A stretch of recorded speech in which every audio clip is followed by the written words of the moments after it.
Right, hello, welcome to today's video. On today's video I'm going to be challenging the brake pads on this Husqvarna, and this video will relate to the Vitpilen, Svartpilen, and also the Duke, and that'll go for the 125 and the 390 and the 400 Husqvarna.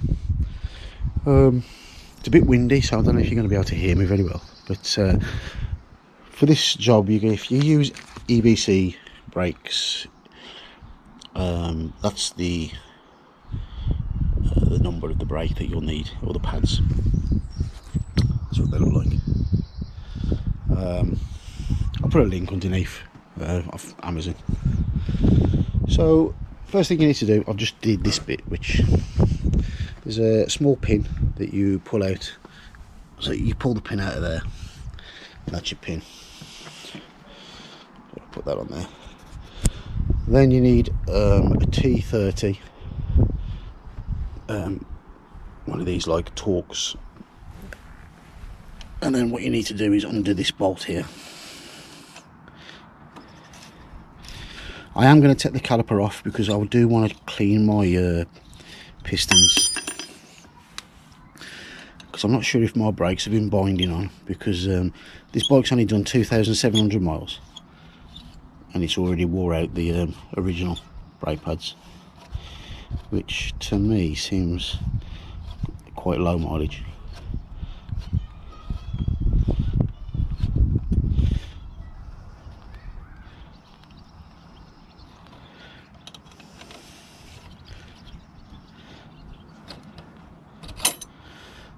So you pull the pin out, take the spring out.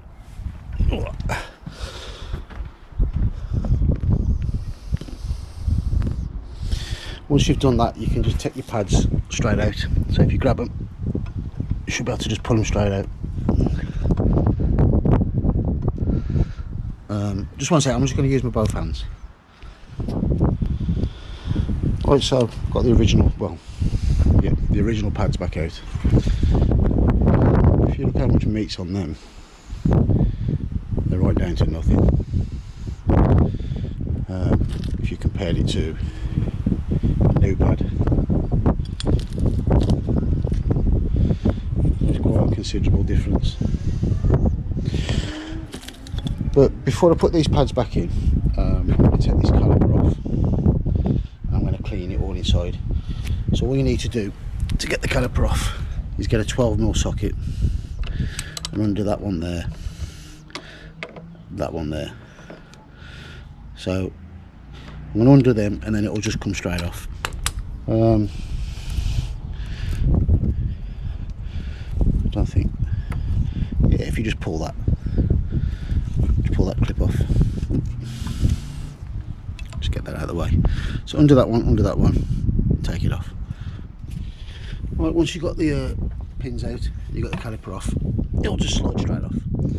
And if you can see in there where the pistons are, you want to get some of this, the wind's proper windy, man. If you get some of this isopropyl alcohol, just use that. So if you just squirt it all in there,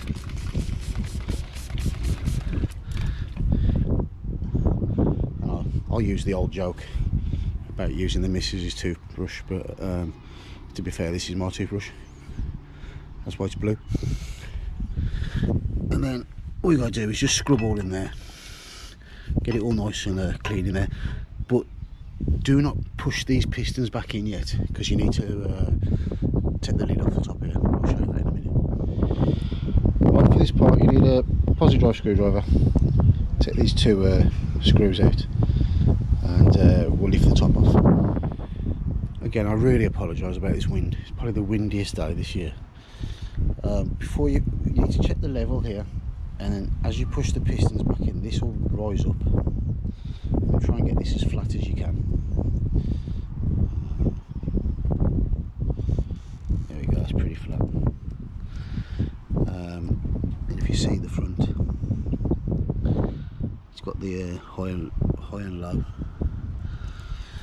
bit worrying because that's kind of on the high already.